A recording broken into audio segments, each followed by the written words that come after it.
Sravya, welcome to the show. Hello, thank you for having me. Of course, of course.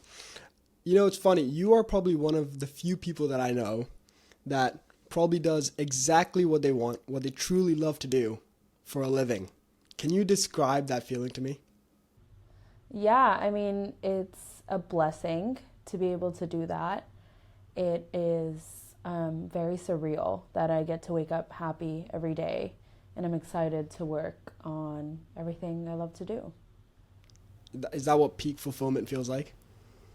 Yeah, definitely. It's like constant contentment. Even when I have like bad days, I wouldn't be anywhere else. I would just pick where I am. Does it feel like work for you, or does it actually just feel like you're doing something you want to do? No, it is definitely still work, right? It's Hmm. still tough. It's not easy what I do. It is long hours. It's hard work. If I don't put in the work, I don't see the results. So, being an entrepreneur, I have to, be on it all the time. There are no holidays, but it still brings me joy. It's still everything I would love to do. No, but being an entrepreneur is obviously a very different path in terms of the classic 9 to 5. Why would you Why do you think this is the avenue that better suited you? I have flexibility of my hours. I have flexibility of the clients that I want to take on.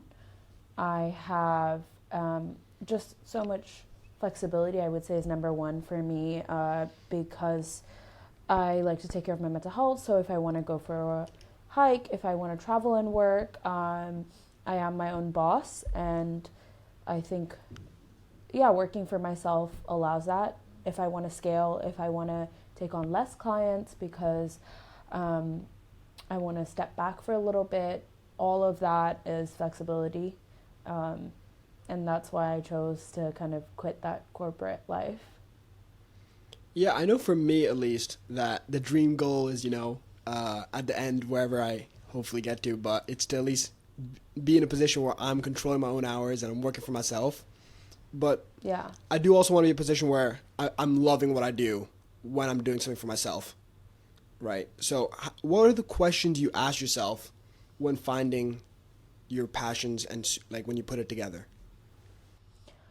I think for me, it started from a young age, I would say. Actually, my dad like forced me to do art. Not force, I would say strongly um, suggested me to go into art. Other than that, like I would have gone into econ. That's what I was applying for. But he was a big advocate and still is for following your passion. And he saw that I was really into the art. So that's where, I ended up studying. And then within the arts, like I was always very intuitive about which which areas interested me. So the other, I guess, aspect of my life that is really important is mental health advocacy. So I kind of combined the two, right? And so it's always been going on what's happening in my life, and then kind of how can I bring that into the work that I do. So if I'm doing graphic design, if I'm doing like paintings, if I'm,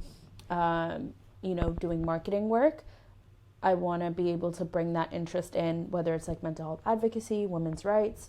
So um, I guess that's how I like combine and find what I'm interested in. Have you ever read the book Essentialism by Greg McKeown? No, is it is it It's a about good that? read. It's a good read. No, but Okay, I'll there's a check it part of the out. book where he talks about the questions you should ask yourself when finding your calling. And the three questions he says that people should ask themselves is, first you ask yourself, what do you love doing? Then you ask yourself, how does it tap into your talent? And then the third one is, after you find this passion that taps into your talent, what is an important need in the world that it can serve? Do you think that was that questioning, that line of questioning, is a similar process to what you went through? Yeah, I think it is quite similar, but I think the realities of life and getting a job are also quite important. So it's not just that I was like, oh, I love to paint, I'll combine that with helping people.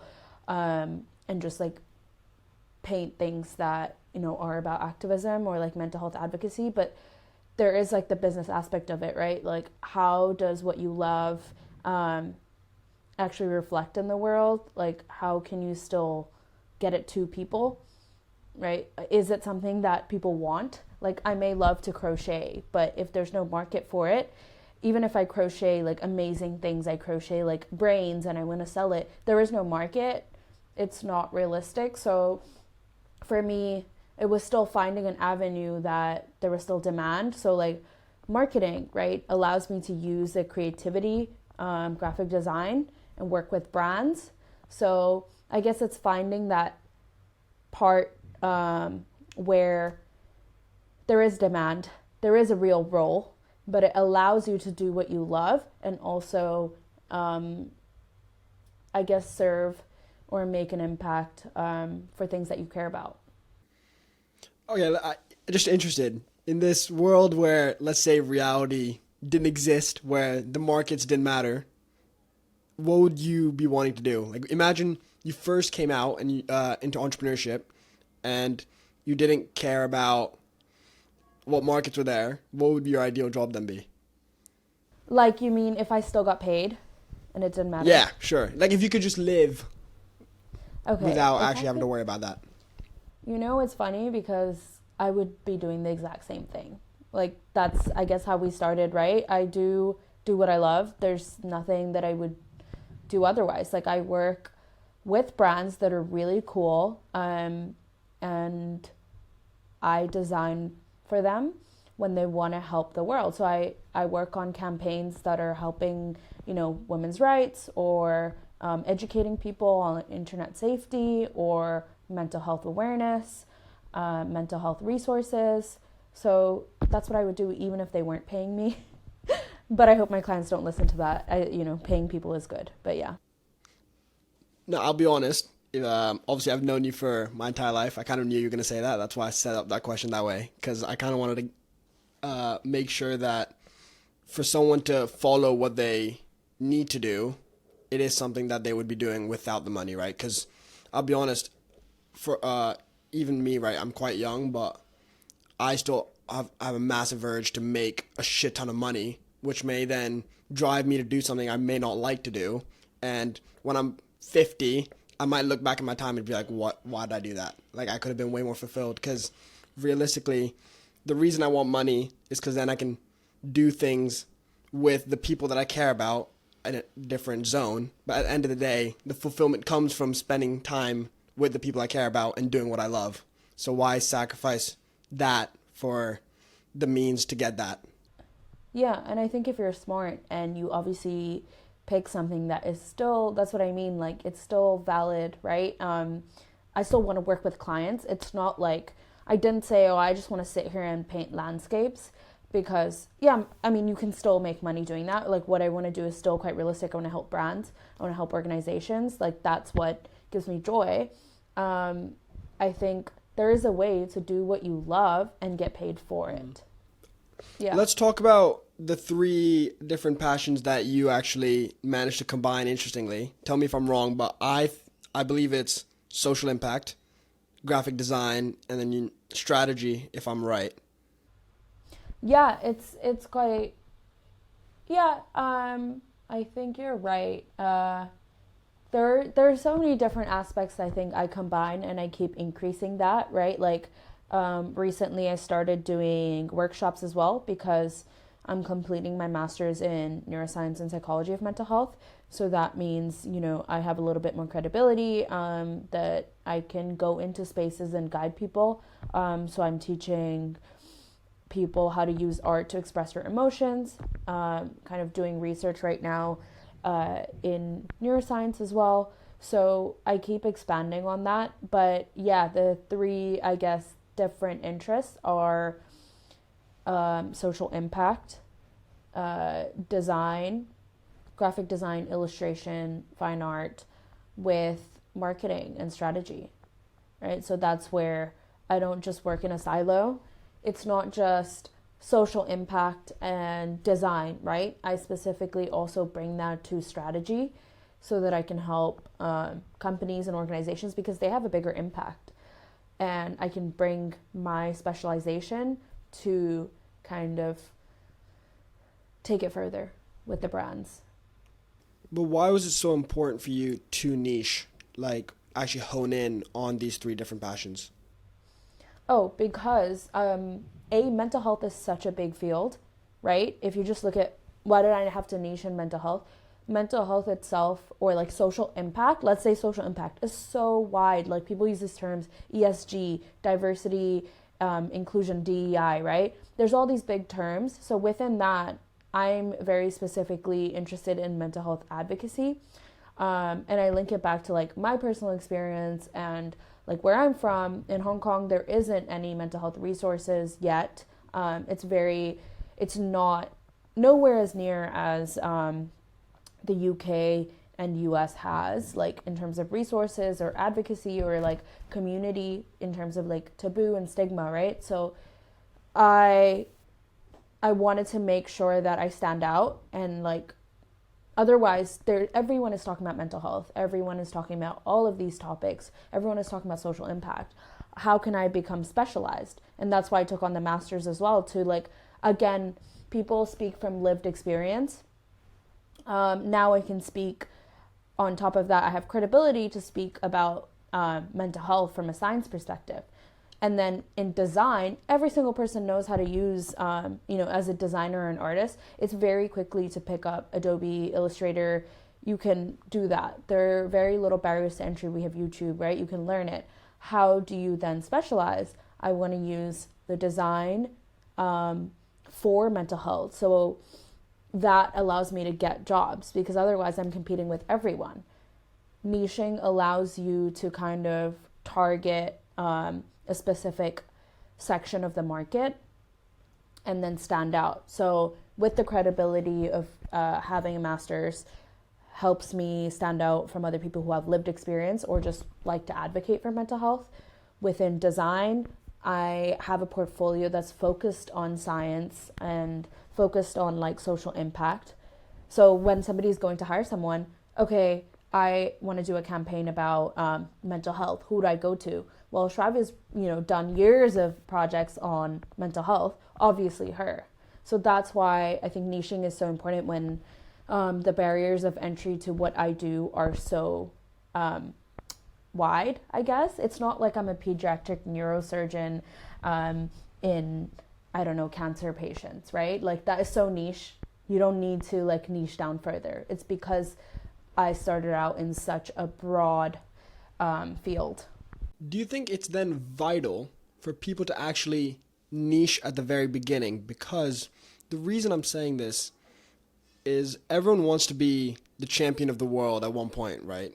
But do you start by becoming the champion of your household, then the neighborhood, then the town, then the city, then the country? Do you start with a very specific demographic and then start broadening out, or how does it work? No, I would say you want to pick up on a lot of different skills, right? Because I can pivot when I want.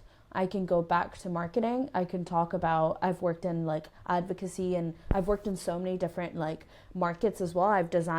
When I started off, I designed for deep tech PR companies. Deep tech companies in a PR agency, PR for deep tech, right? And that's like crypto companies, B2B tech. It's so boring, but I had such a different portfolio. And then I worked for consumer companies. But what that allows me to do is I then can work with all of these people, but then because I'm specialized in social impact, I can work with any of these guys, but then only when it comes to social impact, right? But if I tomorrow get a client that is again in crypto, I do have the capability to work with them. If I specialized early on in mental health and I had a tech company come to me, I would have no experience. So it's good to like work with a lot first, be wide first, and then figure out what you really enjoy, what are your yeses and what are your nos, right? Like I wouldn't work for certain industries again. So I would say start wide, and over time, as you gain experience, you can then specialize further. See, now we come to this Goldilocks dilemma, right? Because what is too broad, but then what is too niche? How do you know you're not too specific, but how do you know you're not in too big of a market? Like, when is the just right period? I think it is a tricky balance, right? Because if you're too niche, you might lose customers because they might feel like you can't help them. If you're too broad, no one will think that, you are what they're searching for. They might need a specialist. So I think finding the balance is figuring out how big is the market and for what you're doing, and being also able to pivot when needed, right? Like, maybe right now I've been doing a lot of work on mental health advocacy, but maybe it's too specialized. I know for a fact it's too specialized to, let's say, only work with mental health directories because there are so few. But if I broaden to social impact, there's so much opportunity, but as designers, there's not that many that are specialized in the field of social impact. So it's specializing in some areas, but broadening in some areas. Like, I can do a lot of skills. Like, if I said I only do illustration for social impact, that's like niching into like 2-3 categories. So I can do a lot of creative work, but for a small group of people. So it's not like, that's, I guess, how I find my balance is either I niche down in the target audience, but the skill set is wide, or the skill set is narrow, but the clients that I work with are wide.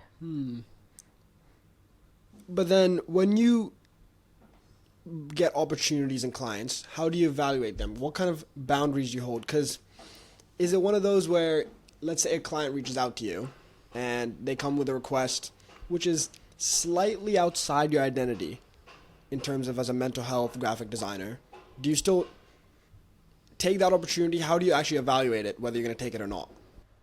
So kind of the ethos of my design studio is that we have a sliding pay scale, because sometimes the kind of resources like graphic design, marketing strategy, all of these things can be really inaccessible to charities and startups, because big companies, big ad agencies, they're going to charge so much. That kind of high level skill and talent is not accessible. So I have a sliding pay scale. B, I work only on social impact campaigns. If it falls under the umbrella, I will take it on. But I'm not just doing something for profit that isn't helping impact the world, right? And then on top of that, there is also cultural competency. So I'm not going to work on a campaign that I can't personally relate to, right? Like, I have no understanding or experience of, let's say, Australia. So it wouldn't really be right. I wouldn't be the right person. I do have other freelance agents and networks and peers who work in that, so I'll guide them there. So that's kind of how I filter the requests that come through. And then within that, again, there are topics that I don't want to cover, right? Even social impact or advocacy or activism. There are so many topics that are going on. Maybe things like, things like, let's say, senior citizens. I don't have much research there. I wouldn't be the best person to talk about it. Or let's say bipolar, because I haven't experienced that. I wouldn't be the right person for it. Or let's say we also do our due diligence on the clients that come. So if we find out that it's just a campaign for them to look good, but they're not necessarily actually impacting the society. I get a lot of brands reaching out wanting to do South Asian representation. But then I do my due diligence and then check if they're actually going and helping the South Asian community, right? Or is it just for them to tick a box of like diversity? Then I'm not the person who's willing to do it. So it is a little bit of, does it fit what my design studio wants to do? Is it impacting the people that I want to help? are they making real change? I think those are the biggest factors for me. Otherwise, there are so many designers out there that are willing to do it. But I guess filtering that has always brought in good opportunities. And again, I have a sliding pay scale. If they don't have the budgets, that's why, I can still help, but on a smaller budget, or adjust to what their needs are, because a lot of the people that I work with are charities and organizations. And it just helps me, I guess, go to bed happy, but still get paid. So give me some sisterly advice, all right? Let's say I'm starting this podcast now, and I want to reach out to different people. How do I evaluate the people I want to bring on? Which people do I say, okay, that fit with my theme, and which ones don't? Like, what is the process to actually evaluate people? I guess one, I would say, do they inspire you? Two, are they credible? Have you done your due diligence? Do you agree with the messages that they've put out into the world? Do you agree with the work that they've done? Because are you happy to align yourself with them? And obviously we live in the world of like cancel culture, so it is really important to make sure you truly align with their values. And do they have a story to tell that inspires you and that you can learn from? How crucial is it to actually establish an identity and maintain that identity? Because you obviously just spoke about the fact that you do have some strict boundaries on certain aspects of your livelihood in terms of the opportunities you take. How important is it to actually maintain those boundaries? Yeah, I think it's really important, because that's the value that you bring, right? It's kind of like,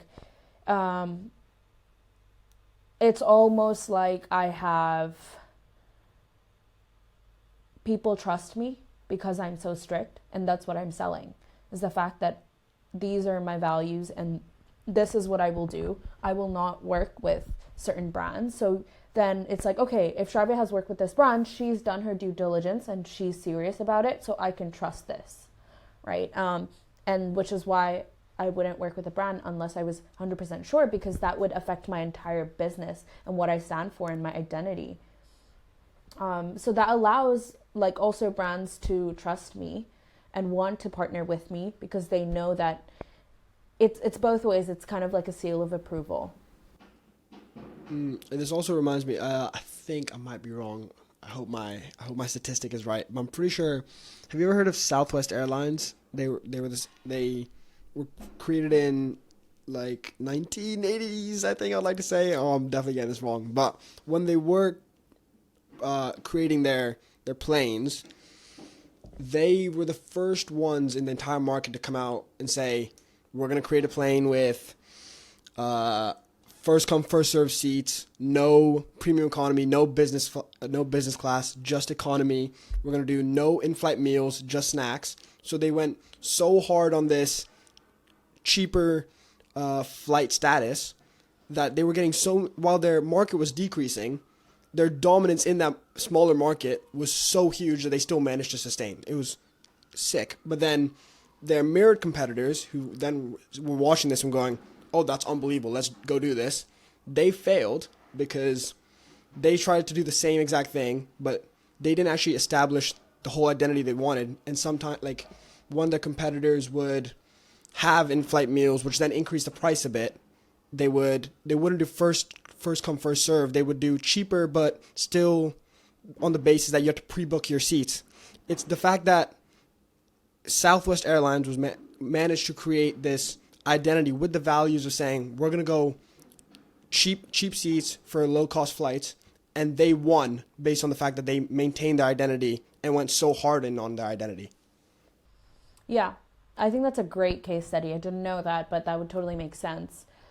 Identity is really important, and having a very clear identity and communicating that across to your clients and your audience is really important, because if you stick to it, it can really work out. People know who you are, who your values, what your values are, and it can really work to your benefit. But I'm wondering, how versatile do you need to be? Because surely when times change, right, maybe there's a time for your identity to change, or do you think it's just best if you stick with an identity, or is it, how do you change your identity? No, I mean, I've built one where, built an identity where I'm a human, right? Like my interests will change. I have a broad skill set where if tomorrow I want to do more animation, I can still be in the same field of like mental health and still do that. Let's say tomorrow I want to switch to more women's rights and women's health. I can do that, but still have the same skill set, right? I can do design, animation, illustration for women's health. So I've kind of built it in a way where my interests can change, my skills are the same, or my skills are evolving with the times, but I'm still niched in the same areas. So it's almost like puzzle pieces that work together, but they're always, I'm always still going to work in social impact, whether or not like, I stick to the same aspect of social impact doesn't matter. I still want to do good. I'm still going to be creative, but that creative medium can change. I can start using AI, which I am. I can do more animation and video. That can change. I'm starting my own podcast, so I'm going from servicing clients to actually helping other creatives, right? So it's, but the identity is still, I'm someone that cares about people and wants to make an impact, and I specialized in my skill set to do that. I use bright colors. My studio is called Hello Color. I will probably be using color. I probably won't be doing like black and white stuff, right? Unless that's for a specific campaign. So I'll still be recognizable. So you kept your foundational identity, but then are changing the mediums? Is that? Yeah, exactly. And some values will always be the same, right? Like I'm obviously South Asian. I'm obviously going to talk about South Asian representation.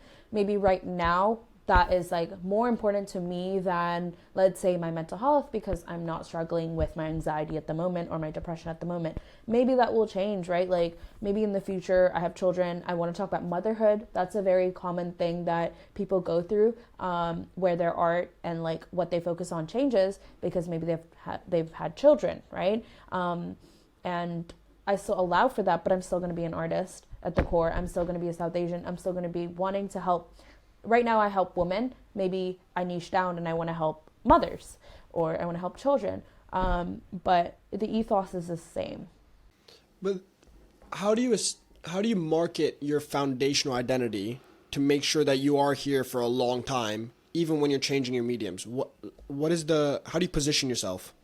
So I try to keep it broad, right? At the end of the day, it's creativity, strategy, and social impact. Everything I do will fall under those categories. Whether clients can change, the topic can change, but having broad umbrellas and those three combinations: strategy, marketing strategy, social impact, and what was the third one? And art, I guess. Those are broad, but that combination is unique. So you keep your foundational values broad, and then what do you make specific? You would say your mediums? Yeah, my mediums. Right now, illustration is big.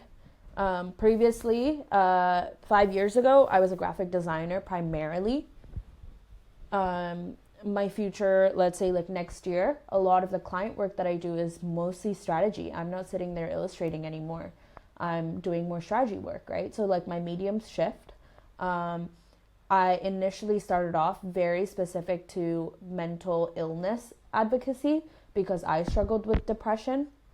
And I'm very happy to report that, I've overcome that and I don't want to keep talking about it anymore because I've kind of put my life out there. I'm happy. And right now I talk a lot more about women's health because that's what I'm focused on. So the topic changes, but I'm still working in social impact, right? And yeah, I'm going from working with clients to helping other creatives. So I guess the target audience can also change, but it's still under those three umbrellas.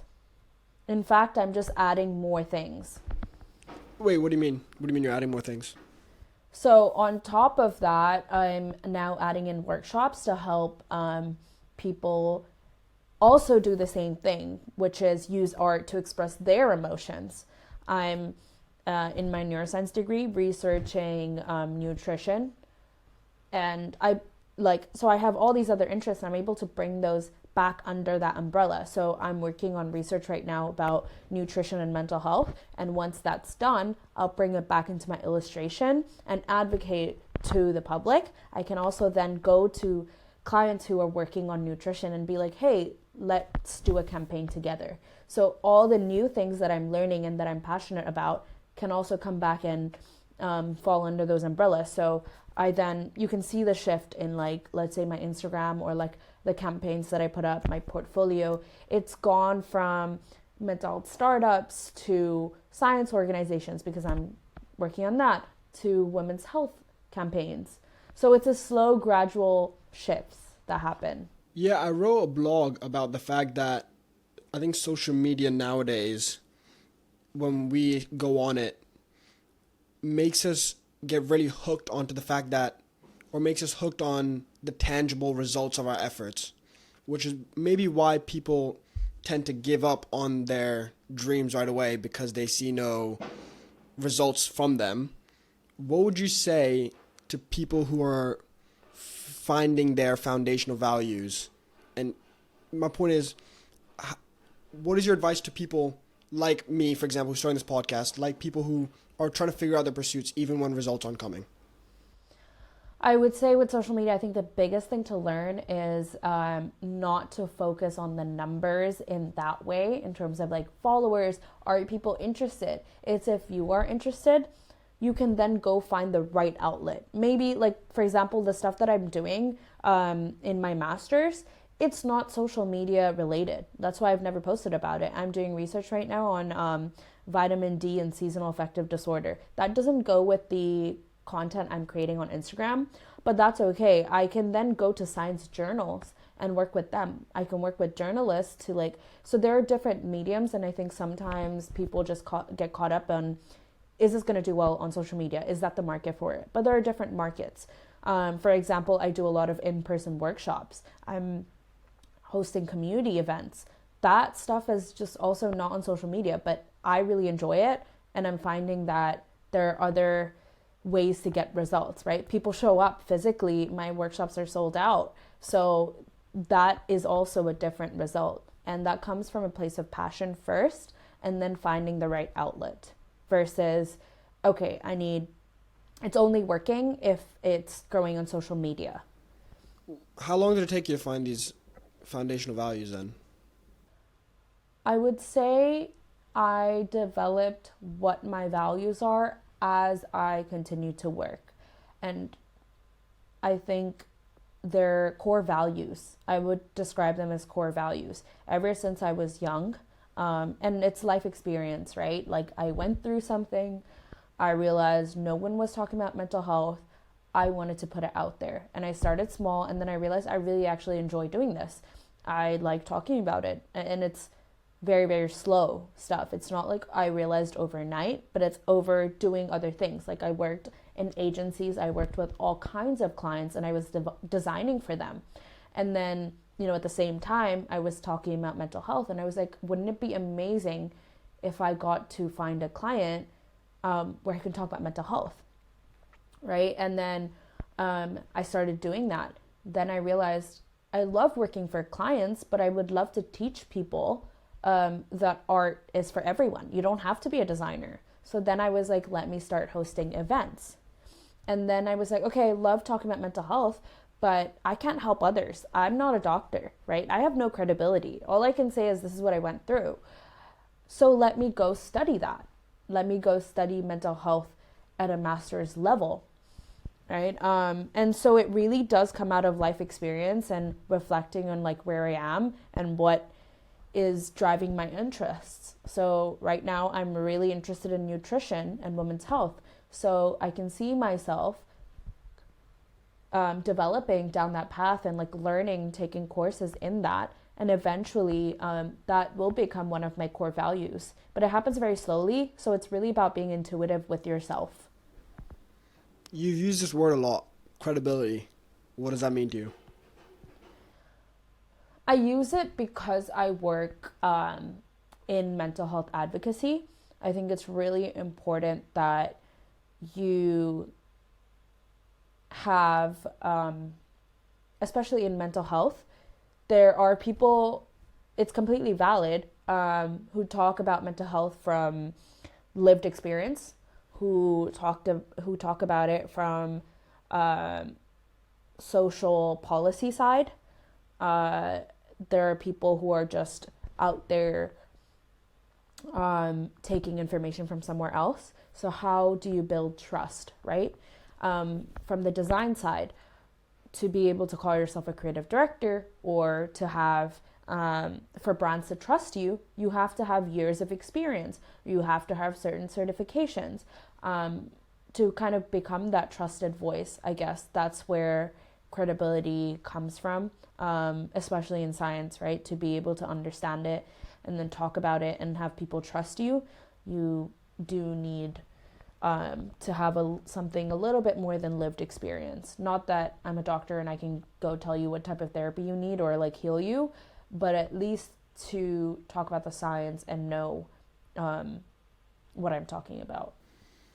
What about generally? Let's say anyone who is an aspiring entrepreneur in any field, do they not sacrifice, but do they first go, okay, I'm going to work for a 9 to 5 in a industry where I can gain credibility, or can they establish credibility through their entrepreneurial work?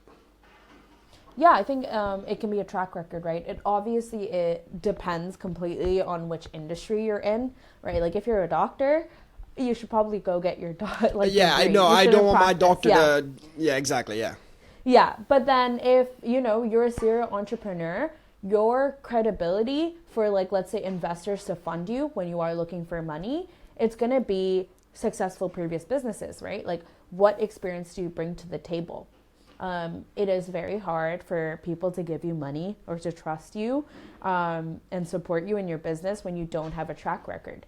The more, I guess, you can build that, the more credibility you have to talk about your industry, your market. Like, let's say you have hair salons. If you've had multiple over years, you can then talk about that industry and people will look at you as a thought leader, right? But if you are kind of all over the place, it's a little bit confusing where they can trust you and where your voice and like your authority is coming from. Explain that last bit. What do you mean all over the place? Yeah, like if you have, I guess if you are putting yourself out there, but you haven't built your experience or your track record, if someone is just like out there and I'm not really sure, like, okay, let's say they were an ice skater and then they jumped to being a hair salon owner and then they had a food truck.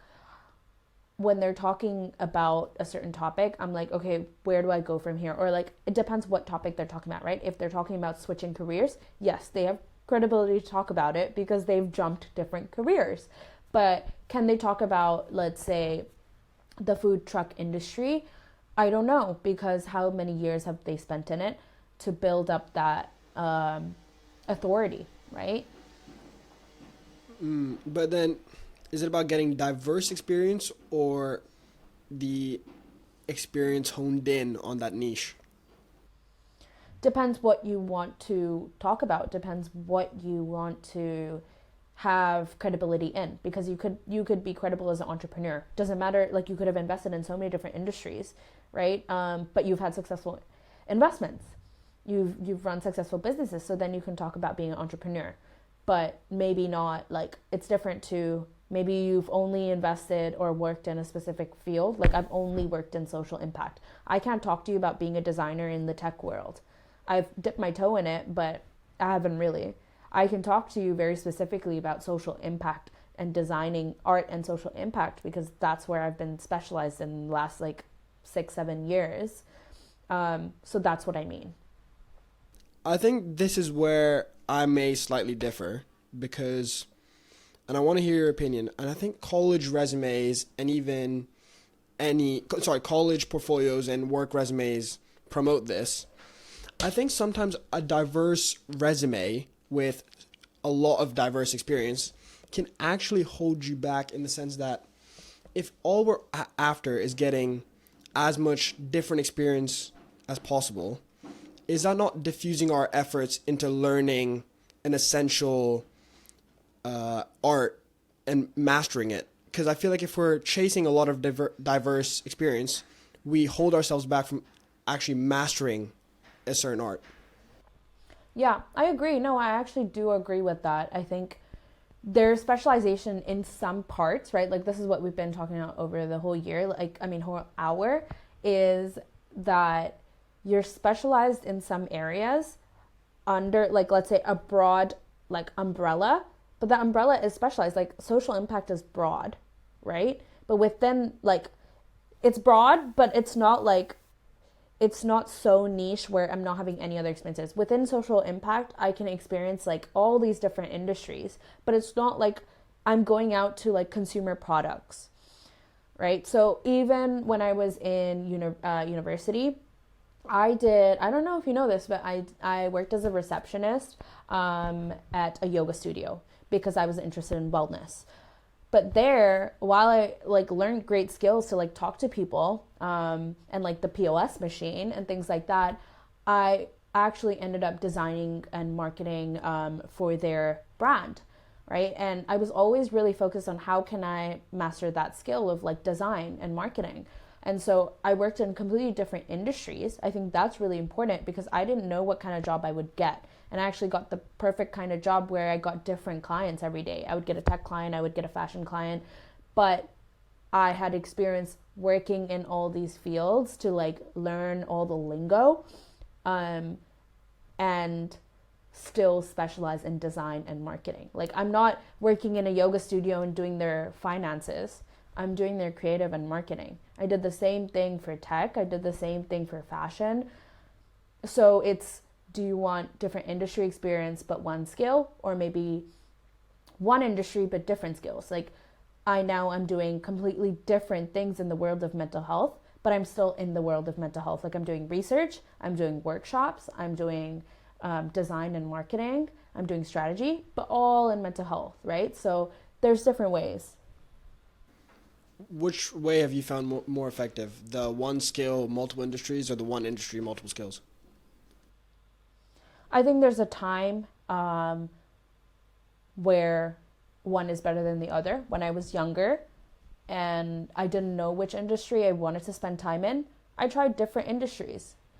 But the way I could try different industries is by having one skill. I wanted to try fashion, so I did graphic design and marketing and social media for the fashion industry. I wanted to try wellness, so I tried all these different like mini like industries, or like yoga. I worked for a health media publishing company, but I was always focused on design. Whereas now, because I work very, very specifically with like mental health startups, I do everything for them, right? I do strategy, I do design, I host workshops, I do so many things. But because now I have worked and I have all of that experience, I'm really interested in mental health. I'm moving towards women's health because that's where my interest is going, but I'll probably do a lot of different jobs within women's health again. But my past and my experience has allowed for that. So maybe then, if people don't know what they actually want to do in terms of what field they want to work in, maybe it's best for them to find a skill that they're good at and then Yeah. explore the different industries. And then once they find the right industry, they can hone in on that industry and then diversify their skill set. Yeah. And your skill can be as broad as like my skill, I guess my skill was just creative and arts. So I did design, I did social media content, I did animation. You don't have to be like, oh, this is the only skill, but like obviously it's under the umbrella of like creative, right? So yours, I don't know, yours might be finance. So you do different jobs like, in the finance industry, but it can be finance for sports, finance for fashion, finance for pharmaceuticals. So you get that different industry experience. And how do you know what your skill is? I think it's I don't think there's like, oh, I'm really good at this. It's where you spend the most hours and where you enjoy it, right? Like, I totally believe in Malcolm Gladwell's 10,000 hours. It's where you put your hours. I put my hours for the longest time in graphic design. I'm very good at it. Do I enjoy it? Not so much. So I don't do it as much as anymore. I picked up another skill. I picked up illustration.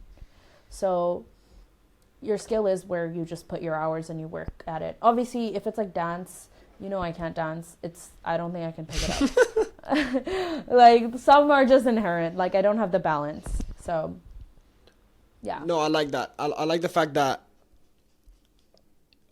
you don't have to pick the skill that you think you're best at, but you should rather pick the skill that you're happier with, because at the end of the day, every skill is developable, or yeah, can be trained in some way. Obviously, if I'm 5'9", I'm not trying to be like a basketball player, but if I wanted to, there's certain aspects that I could train. I'm not going to train my height. That's just not impossible. I'm sorry. But I do think it's about picking the skill that you actually want to see yourself mastering in 20 years. And maybe people actually tend to forget that the long term exists, because I think people give themselves a short term and saying that I'm so bad at that skill, even though I enjoy it, I don't care about it. But let's say you actually worked at that skill for 5 years, you could be in unbelievable places and doing what you love. Yeah. Or just better than you were, right? Like you see a 30-day progress, see a 1-year progress. Like there's progress and that's enough. Yeah, people think in days, but realistically, maybe you should be thinking in months and years, no? Yeah, definitely. It's about the marathon, right? Not the sprint. Like, yeah, even in like startups and stuff, people are so interested in like scaling quickly and selling. But I truly believe entrepreneurship and like a successful business is one that can, succeed over 20 years, over multiple economy like cycles, right? Like it's not just when, oh, market is good, I've built something, sold it. It's, can it survive those like lows and highs? Then I believe it's a successful business. It's not necessarily just about scaling and selling and then it crashes and burns. All of this happens within 10 years. I don't think that's true success of a business. Yeah, I'm so happy that you said this, because this is one of the main reasons I wanted to start this podcast. Is, first of all, I don't think my communication skills are that great, but I actually enjoy just talking to people, which I think a podcast brings the best out of hopefully in a few years. But I think it's also important that even if I don't get the results from this podcast, which is viewership, in terms of like what the podcast means, I still know I'm having a great time developing these skills. Like I still enjoy reading about how I can improve, which is why I'm doing this podcast, talking to knowledgeable guests like yourself. And at the end of the day, even if I don't get the results, I'm still satisfied with the progress, because at the end of the day, that's low-key why I started, because I'm just trying to work on my progress, which is maybe where people should tend to focus on. Yeah, okay. As your sister, I'm going to tell you 2 things. I'm going to straight up. One, you can't put out energy like I'm not confident. I know I said it like, oh, I can't dance, but I shouldn't say that. And I was corrected by a therapist friend recently, because you can, right? You are confident, maybe just not where you want to be. Like you can say you're working on it, but definitely don't put it out that you are not something, because I think mindset is really important. So you're working on it and you are getting better.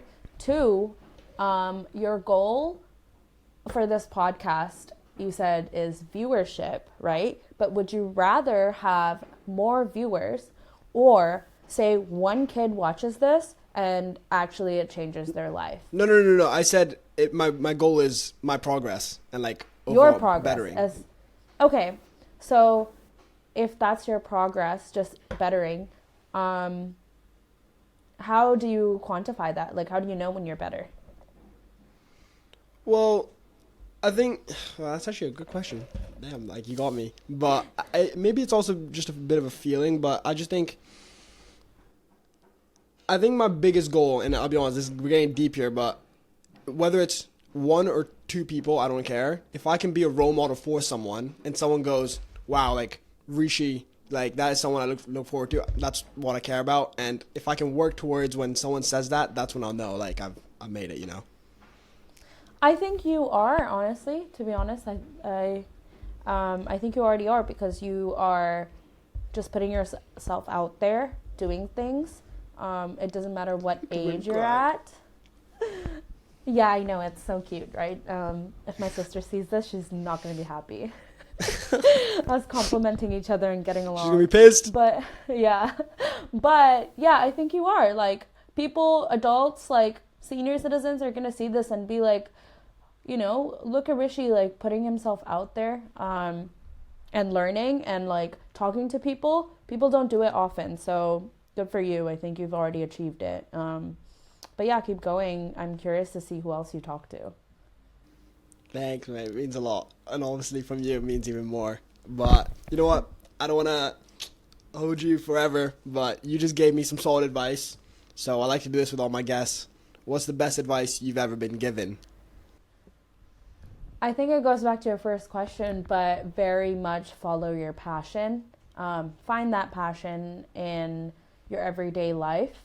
It's the thing that makes you want to wake up every day and want to go to sleep happy. So check if that's happening right now. If not, make changes and make it happen. And the money will Love follow. it. Love it. I appreciate it. You've shown up big time. You've given me some sisterly advice. I love you to bits, and I appreciate you being on today. It means the world to me. I love you too. Have a great day. I'll see you soon.